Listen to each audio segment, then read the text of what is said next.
I'm Jeff Stevens. I am a Denison alum. I graduated in 2021, which was last year, during COVID.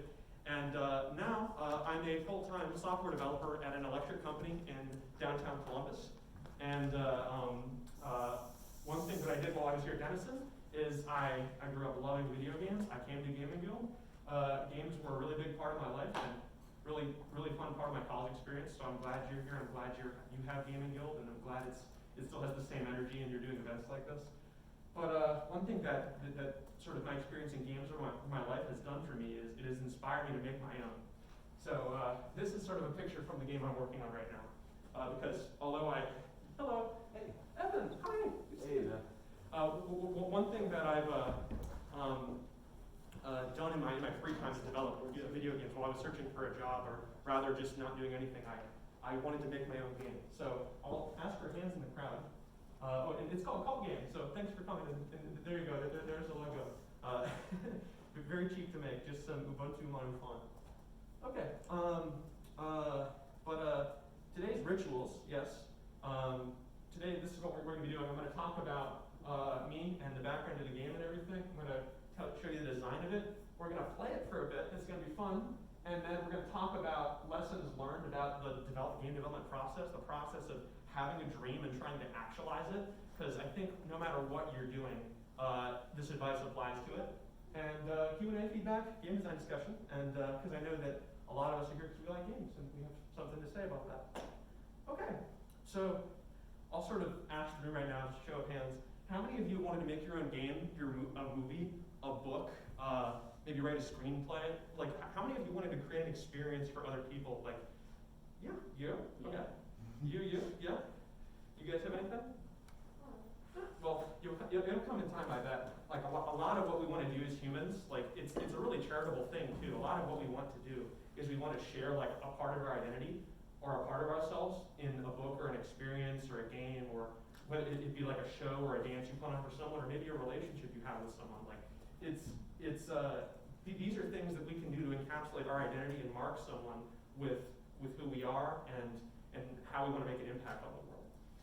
And for me, that was a game. I wanted to, ever since I was young, I mentioned I wanted to make a game. And this is just one of the many mediums you can add to culture in the world, or you can make a difference. And so I was always wanted to do that. And I tried a couple times and I failed, but this is the one that I'm getting to a point where I'm about to release. And sort of my background is that, I wanted to get into computer science because I did robotics in high school, and I was just, I'm a typical nerdy kid. And I used making like simple video games to practice my programming. I got to a point where it's like, this is so cool, I want to actually take this and run with it. And I think one of the things that you can do to sort of have these cultural things in your life that you want to really put onto the world and sort of spread a piece of yourself with, like what CultGame is for me, is having inspirational experiences. And and I'll talk about that right now. And one of those for me, at least at Denison, was I think I was mentioning to Michael a little bit earlier, is that cults visit Denison as a campus. Like, any of you guys know that cults visit Denison? Really? No. Yeah. Like, Denison is a place where, not just Denison, but college students in general, and people who are just getting out of college are at a point in their lives where they're seeking, usually for belonging, for support. They're in like a new city for the first time, and they need to meet people, they need to do stuff. And cults are very conniving and mischievous. What they'll tend to do is they'll tend to target these people because they realize there's a high success rate with recruiting them, right? So I actually met a cult on Denison's campus. And I have the big letters HU there. The C is for C++. That's the programming language I practiced making games with. I made an umbrella fencing game. That was pretty cool. But nice. The umbrellas.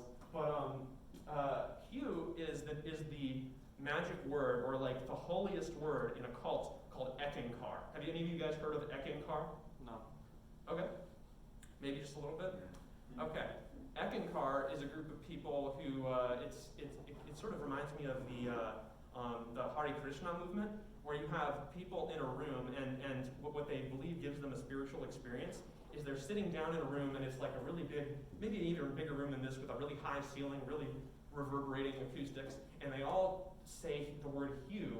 They go hue, and they say it at like harmonizing frequencies, and it gives them like an insane spiritual feeling.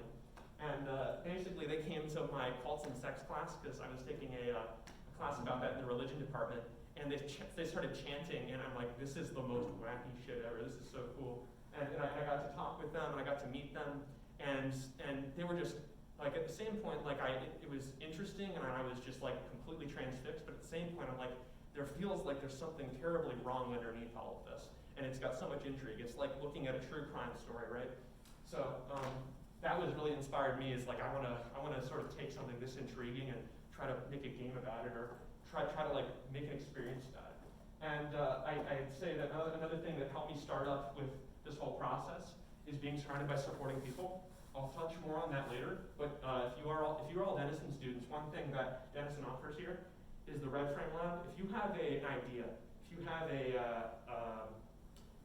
like something you want to do, no matter what it is, the entrepreneurship coaches here at Denison are literally paid to just help students who walk into their office and like want to get something done, and they're accomplished businessmen and businesswomen, and they'll do that for you.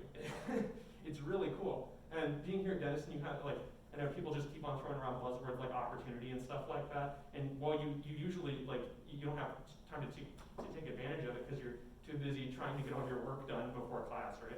But it's like seriously, like I used the Red Frame Lab, and I had this idea, and I really got galvanized with my desire to do it, just because I was surrounded by a bunch of people who were supporting me, as opposed to a bunch of people on some random internet forum who might say your idea sucks and then just never talk to you again, right? So this is Denison's a great place to have ideas like this. So here's the game, to design an overview of the game. So by necessity, I wanted to make a game that was easy, because I kept on failing before. It's a simple text adventure game. So like you see from the 1980s, it's like one where you enter the terminal, like it's like you are in a room. What do? I want to look around. Okay, you see a flower vase. Break the vase. So there's a key in the vase. You can leave the room. Like there's games like that are out there, and I needed to make one like that by necessity because I didn't know how to use a game engine, and I wanted to make it sort of deep to a point of like where, although the game is simple for me to make and everything, it's really complex to play, and where there's a lot of strategy. And then I wanted something weird because, I mean, it's a game about cults, right? And there's already too many Call of Duties out there. There's too many Dark Souls clones that it's what attracts interest and what's fun is doing something completely original, and it also contributes to like you sort of taking ownership of the idea and projecting your own identity onto it and feeling really proud that you did something with it. And I one of my two pleasures that I read a book called The Art of Game Design, really interesting book, and it talks about whether it's any piece of media, like the types of pleasures that exist in there. And my favorites are the pleasure of self-expression and discovery, when you're like interacting with the game world and you get to like, you know, you get that feeling of finding an Easter egg for the first time, or you open a door and or maybe you're in Skyrim and you open the door to a room, and then by all the books you find and the items in the room that exist and everything, it tells a story, and that in and of itself is really cool. And I wanted to make a game with that, as well as self-expression, because it's really cool if you're playing an MMO to dress up your character and spend 2 hours on an outfit to get that just right, to have all that perfect fashion energy. So something that has that. So that being said, I will show you my unfinished game. So I'll boot it up. I'll show you what it looks like. And I'll take you for a little stroll, and we can make some decisions, and it'll be all good.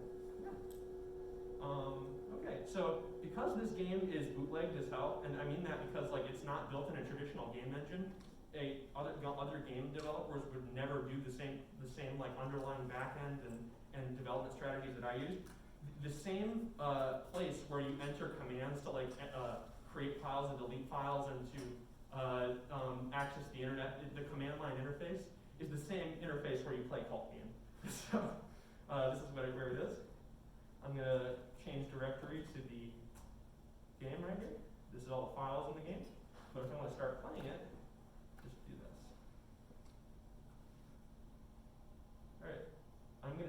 I can get the music on here working for you. You want me to set that up for you? Oh yeah, I can talk about it or show that to you in the meantime while I'm doing that. Okay, make sure this is all visible for you. Oh, that's wonderful. Okay, cool. Yeah, so yeah, it's a good idea. But this is what the game looks like. It's completely in a computer terminal. There you go.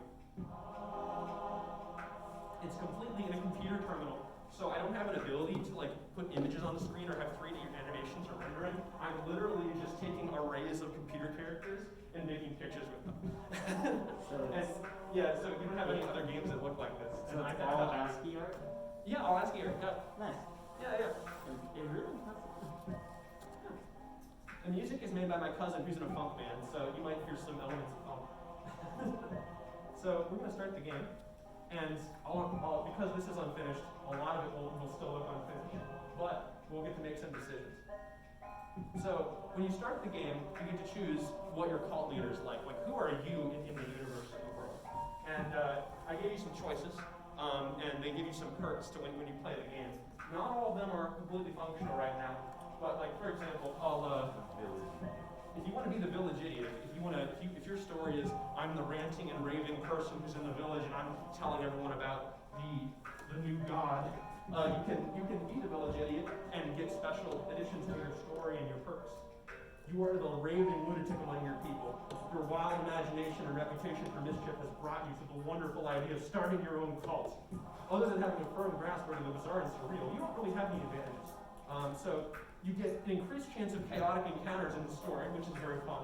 You get less charisma, so it's harder to convince people because you're loopy. But you also, because it's so easy for you to create new ideas, when creating upgrades or new theologies, it's cheaper for you. So it does influence gameplay and story as well as strategy depending on what you choose. Let's take a look at the other backgrounds. Sure. Not all of them are written out, but you can be a shopkeeper. Sample text, right? Very good. Yes. This one and this one. Ooh, no. But what the other ones are intended to do is you can actually start out as a scholar and you can generate research points faster, or you can generate the ability to create new beliefs quicker. And you start out at a university, so you have a higher social standing, and you have a lot of people who will interact with you in such a way that you might be able to do different things in the story. Lumber mill laborer is just like you get a consistent job and you work with other lower class folks. And the shopkeeper is you have your own business and infrastructure, and that's a good way to sort of peddle your religion. You can choose any of them for now. They don't have too much of an effect, but this is just an idea of what you can pick when you start. What do you want to pick? Village idiot. We'll pick the one that has text associated with it. Good. So what are we going to name the god of our new cult? The man. What? The man. A man? The man. The man. What's that? Evan Lang. Evan Lang. Evan Lang. Chester Cheetah. What's that? Chester Cheetah. Chester Cheetah? Yeah. How about Evan Lang. Evan Lang. Evan Lang? Who is Evan Lang? Is he a god? Is he a goddess? Is he a deity? We can give him a custom title too. He's Grand Poobah. He's the Grand Poobah. Okay. Custom title.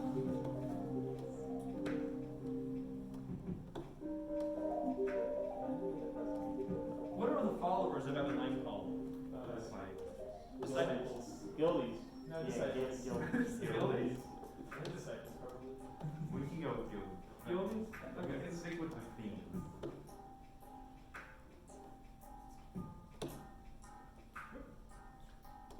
Yeah, so I guess I already Also Gildies, yeah. I tried to make that easier. What does Evan have dominion over? All. Everything? Let's go with, Let's go with, definitely magic. Okay. Magic. Not 100% of these are set up yet, but different dominions will give you the ability to do different things in game. Which ones are For example, what's up? Which ones are set up? Fire. I didn't hear you, I'm sorry. Which ones are set up? Oh, I can take a look. I can take a look. One of them that's set up is fire, and that's like a military build, where like if you pick the god of fire, you can recruit fire knights that are like really strong. and your followers, because they're filled with a fiery devotion, will have higher devotion, like which is like their unwaveringness in their faith. So What's the meaning of nothing?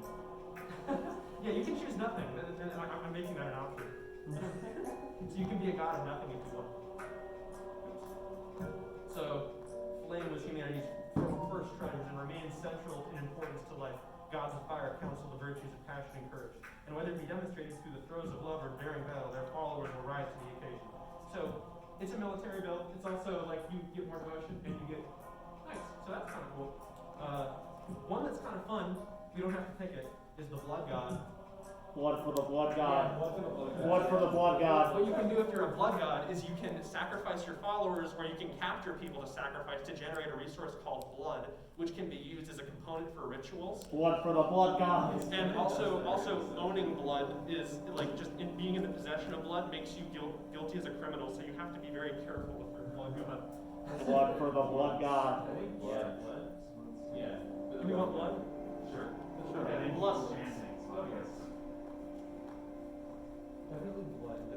So sacrifices grant 100% more theological, as well as some other crazy effects. Something tells me Do this. you, a village idiot, wish to lead the cult of Evan Lang, the grand poobah of blood and its guilties? Yes. Yeah.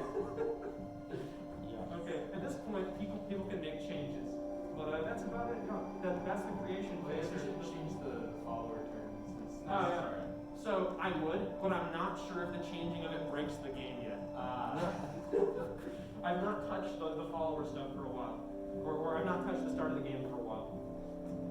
Okay, you begin in your village. You don't have much money and live in a rickety hut, which will serve as your base of operations. Okay, so I'll take you through some stuff you can do. The core loop of the game is still broken. I'm working on it, but I can show you some stuff that you can do. I can give you a little analysis of what's going on right here. So the game is played in like turns, like Civilization or other strategy games, where each month you get to decide what you want to do, right? And you do that for a whole month, and then the game time passes and the world changes. One of the things you can do is you can try to get more guildies. And I've got a guildies, but I have a number right there that shows how many followers you got, your guildies. You got some money, power, or theological power, which you can use to buy theologies and upgrade your religion, and political power, which you can use to upgrade the secular aspects of your religion, like to bribe public officials into making your religion law and stuff like that. So that's very fun. But yeah, so that's what I got for you so far. And because I'm debugging, I just gave you a ton to start. So yeah. Yeah. So I can show you what some of the menus do. If you want to look at your theology, this shows you what how your religion its attributes and what it can do. All right. So we'll view our theology, and yet again, I have this set up for an example, so it doesn't actually say Evan Lang the blood god. But imagine that it's there. We can see the blood in here. We can see its effects. We can see that we have no beliefs or policies yet. We can see that we're a cult, and everyone starts out as a cult. You get cults. The nature of an actual cult is a religion that's pluralistic of other religions. So they might accept other religions. They don't actively reject the rest of the world's belief systems, but they also have a negative relationship with society. So being pluralistic, you get more theological power. It's easier for you to think of ideas. You also are better at converting, but I didn't finish that yet. You get negative societal relations started. So that's what we are right now. And there's also an end game feature where in CultGame there's not really a goal. You get to choose your goal, and the goal is in the end game. And right now I have it by default set to world domination.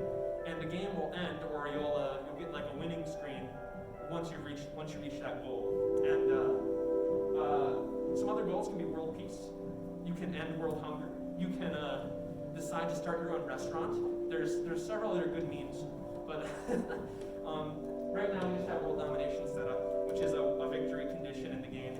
If you conquer the world and there's no other religions that exist, that's a fun one. So that's what this looks like.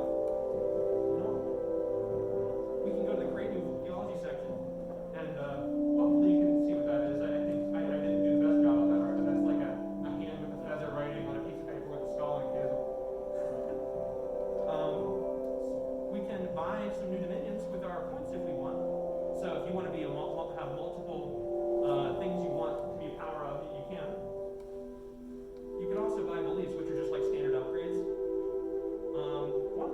Tithe. This one's a good one.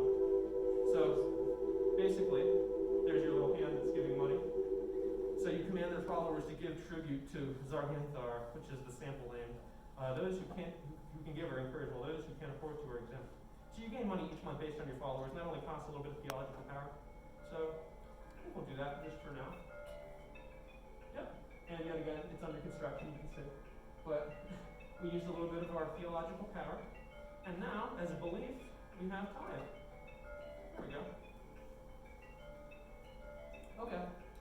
So another thing you can do in the game is act. This is like what you want to decide to do for the month. Right now you can only preach. This is actually actively under construction. There's several other, there's like 4 or 5 other different things that aren't out there yet, but one of them is do crime, do charity. Yeah, there will be a do crime button where you get to choose a place to target, and you can choose what crime you want to do, and you get to send criminals and cult members to do the crime, or you can give clothes away to the homeless. You can do anything. It's your world. Bob Ross says. So, but right now we can preach. So, do we want to preach? Okay, let's see what that does. Something might happen. Something might not happen. So we're gonna let him do this. Yeah. Now I'm gonna keep doing this just until a random event occurs. But random events do happen, and then you have to navigate them. Okay, a cynic interrupts your preaching. You speak of fantasy. Why should we believe you if you show us no proof of such a grand poobah? If your grand poobah holds dominion, demonstrate their power for all of us here. What do we want to say? Do we want to say that he's insulting Evan Lang? Or do we want to say that we don't have the voice to summon Evan Lang? We only aspire to such thing. Or do we want to command the power of Evan Lang to show him? I think we should Try we to should power. results. Command the What's power. that? I think we should talk, we should not test it or lane. Okay, we have 1 vote for not testing Evan Lang. Show us the 2? power. Yeah. Two. Okay. And you guys want to command the power of Evan Lang? That's 3. Sorry guys. Okay, we're gonna summon Evan Lang. See what happens. You call forth Evan Lang. However, nothing but a long silence follows. The cynic begins wheezing with laughter, audibly demonstrating the poor health of his lungs. A few onlookers begin looking worriedly to another. Some shake their heads, and others start to walk away. We only get 3 guildies this month. Oh no, that's like a billion% more than we had last time. Anyway, we got 14 guildies now. That's an example of something that can happen, but there's definitely going to be longer branching paths and environments that are active. That's just an example. Yeah. What's that? I need to go run and help. Okay, set up something. sure. I'll be back. Okay. So the ritual section's still under construction, but that's like magic spells and stuff you can cast, or if you have resources, you can like create potions or create special effects. Stuff that's not like a physical like journey or an action you have to make. It's like a little bit more mystical. Not ready yet, but yeah, I think it looks weird too. But yeah. Headquarters, this is kind of cool. So you can have a building. You can have your base. So we can go to our infrastructure, right? And we can go to build new structure. Oh no, it broke. That's okay. I'll get it started up again and I'll run it real fast. So I'm just gonna pick all the same stuff that we did earlier.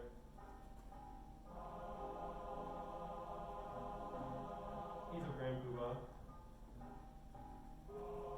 Alright, and guilty. There we go. Alright, we're good to go. So if I go, I guess I can't build structures for you right now, I apologize. Let's see if it'll let me show the inventory. Yeah, okay, so we have a can of Spam, that's pretty good. So your inventory is a place where you can keep stuff you find during encounters or treasure hunts and stuff like that, or maybe potions you create, and you can turn them into relics, meaning that you can, every item in the game has a relic effect where if you decide to worship an item as a relic, you can get special effects. The can of Spam is one where if you decide to worship it, you can attract Knights of Spamalot to join your religion. So you get like little you guys who come up to you and you're like, oh, thank you for being the Spam god. And they're actually insanely powerful troops. So this is sort of a joke item, but it's very powerful. You just don't tell people that, and then no one expects to worship. I know, but you guys come to the talk today, so you get to know that. Advanced knowledge. When this becomes like the most popular game, will be one step ahead. Personnel. this is a place where you can hire henchmen and assassins and people to be part of your cult and to do stuff for you. Right now, I have Rasputin just as a sample. But a devotee is someone is a follower who's become so devoted that they just join your cult and you can use them as like a resource to do stuff for you. Hires are people who you hire. Miscellaneous are like dogs and stuff. I made it so you can get a dog. So yeah. This is the best game in the world. You can get the Thank dog. you. So yeah, if you want to hire new personnel, let's see who we can hire. I think if you want to hire just like hired swordmen, you can do that. Get him to kill that Senate guy. He makes it absolutely dumb. So now we got a couple of these dudes right here, and yet again, still under construction. But you'd be able to send these guys off on missions to do stuff for you, or to if they're waiting in the wings, they protect your base. Because when a month elapses, sometimes you might have people who come and attack you, or sometimes the creatures of the wilderness, depending on where your cult is, might try to invade your base at night. It's like Minecraft. So if you have people to protect you, you're just fine. But yeah. So that's that.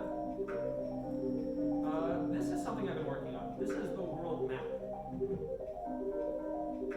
Every time you start the game up, or every time you create a new game, a new world map is generated. And it's I can zoom in on that further for you, but it's a coordinate grid where each character represents a plot of land or a tile of land. And its color and the type of character it is show you what the terrain is, and you can select a tile too. Like we have right there. I mean, it has a default name and it doesn't have population or anything, but you can select a tile to see if there's any cities or magic sites or stuff you want to interact with there. If you want to build your cult around a giant stone relic or something that might, depending on if you build your stuff there, you might get like a special bonus or something. So yeah, let's take a look around. So the blue hashes are the Arctic, and I'll zoom in for you too.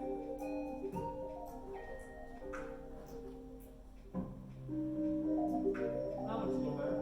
Yeah. So if I want to go to the north or in the Arctic, I'm going to go to 07. There it is. Or if I want to check out that red triangle, that's a volcano. I can go there. You can build your cult on a volcano if you want. That's nice. Yeah. So there's the world map, Malcolm. I don't know if you saw Oh that. yeah, I see it. Yeah. Very dwarf fortressy. Oh yeah, it's very much. Have the rest of you heard of Dwarf Fortress? I've heard of it. Okay. This is very much inspired by Dwarf Fortress.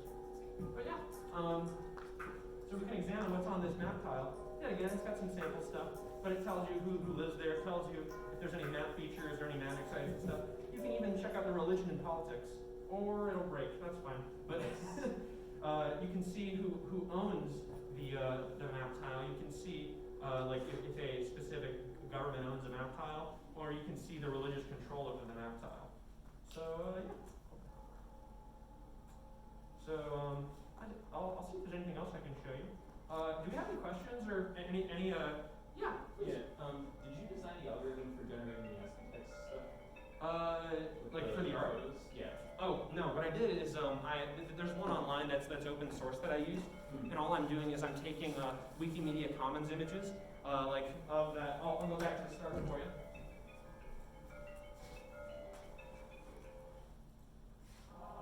This one right here.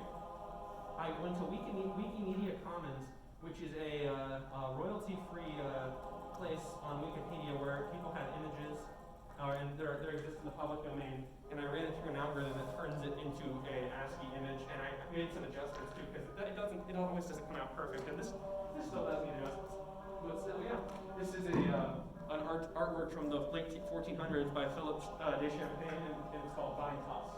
So yeah. Yeah. Where did you get the music? I commissioned it from my cousin, who's a funk musician. He's very much inspired by Minecraft. Yeah. So this is all original music. It's my cousin's name's Evan Stevens, and you can look him up on Instagram. He's got music, and yeah. So if you're interested in more of his stuff. My operating is still open if you need more tracks, but Maybe, yeah. He's doing this with me for a while, but I appreciate the offer. Yeah. So any other burning questions at the moment? Yes. So what's like your total end goal for this game? Like,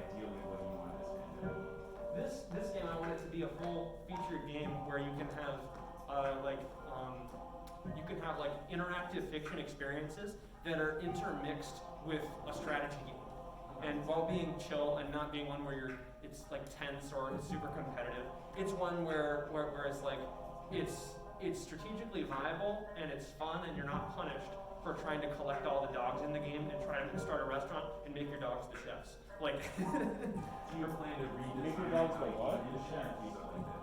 I'm sorry? Do you plan to redesign it on a game engine or keep it like this? Like this, I've been endeared to it despite the fact that it's very bootleg. Yeah. Yeah, but I'm endeared to it. There's no other games out there that are becoming this big that are made in the terminal. Specifically because it gets kind of unwieldy at a point, but yeah. Yes. So, obviously there's a lot of issues with running the game in the terminal. Yeah. And typing in the wrong thing at the wrong time could crash the game. Yeah, for sure. You could delete files on accident or something. For sure. Just type around shit. So, Yeah. do you have I know that you said that you're reading the terminal. Would you be considering, or do you have any intent to consider sort of having a external terminal sort of looking thing? Right, like creating a faux terminal. Yeah, exactly. Yeah, that's a possibility. But honestly, I just want to get the game finished at this point. That probably honestly is the more like professional option. But what I specifically done is I spent a good month learning about what something's called a buffer overflow attack, where if you were to input text anywhere into a computer and you give the computer more text than it's expecting, you can overwrite chunks of memory which aren't meant to be overwritten. And this game has protections for that. Big CS281. Yeah. So yeah. Yeah, I was a computer science student while I was here. So yeah. Yeah. So there's any other more burning questions at the moment? No. Okay. I'll talk about something real fast. I'm just turn the music down because I like it. Okay. So that's my game, and I'm glad I could show it to you today. This is what I want to talk about lessons learned with regards to like making something that's like you have a dream, or if any of you want to make a game, a book, a movie, a play, a TV show, an animation, maybe just like create something for somebody. These are things that I've learned because I've been making this game for about on and off for 2 years. You need to surround yourself with high quality supportive people. And I mean, that might sound like a given, or it might sound like, well, that sounds like, a platitude. But like, straight up, like, I get into the idea that I can do everything on my own, or there's this romanticized idea that a game developer who makes a game all on his own, or does something completely on his own, and then you release it, and then it's sort of like a giant ego boost that I did this all on my own, it's great, and it's all me. That's people don't care about that. The only person who cares about doing something all on their own is that person. It's not the end user. It's not the person who's receiving the experience. It's the nature of creating an experience for someone is charitable, and it's about interacting with other people. We need to do that. We need to do that when we're making stuff like this in order to make it as wholesome and as sort of for other people as possible, as making stuff with other people. Finding structure. After I graduated, I worked on this for like 5 months straight. And it wouldn't have come together if I didn't set myself a structure, or if I didn't tell myself I was going to do something for this. Like, if you just have something as a hobby and it requires a big amount of effort, it won't get done. And another thing I want to talk about is keep doing something to love your dream, because there are days when like working on this is not fun, or instead of actually making a game or telling a story or having fun, what I'm doing is I have to worry about user input and computer memory and making sure that no one sets me viruses in my game, right? And I have to do that for like 2 weeks at a time, and it's easy to stop loving it. It's easy to stop finding interest in it. And you need to do things while you're making stuff, like whatever you're doing, while you're going after your dream, that give you new ways to love it, new ways to appreciate it. If an example was I was working on a game one time and my idea got rejected, so it didn't make it into the final game. So what I had to do to sort of make myself stay interested and make myself love what I was doing is I had to really sort of, for what I was assigned to do, I really had to project my identity into it and really make it personal and really care about it. And perhaps that's not the best way of me describing an experience where that happened, but in order to have it stay your dream, you need to find ways to love it, even if like you lose the old reason why you loved it. And the last one is never have a 0 day. This one's pretty valuable. I think where like if you're working on something and you're working on your dream and you're promising yourself you're gonna work on it every day, never have a day where you don't do anything. The day where you don't do anything becomes the week where you don't do anything. The week where you don't do anything becomes the month, and then you're not working on it ever again, just because it requires effort, right?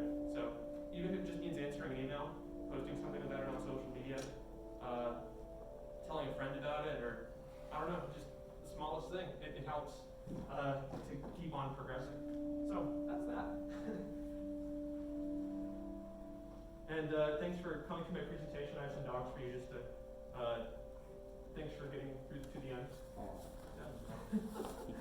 Yeah, and hopefully I can put these in the game. Yeah. Yeah, so that's that really. If anyone wants to, they could play the game on my computer if they want. That's my presentation. If you have any suggestions for game design or ways you think you can make this better, or if you have any extremely harsh criticism, I'm welcoming it. If you have any extremely nice compliments, I welcome those too. And other than that, follow my Instagram and Twitter for the game. We are almost to 100 followers.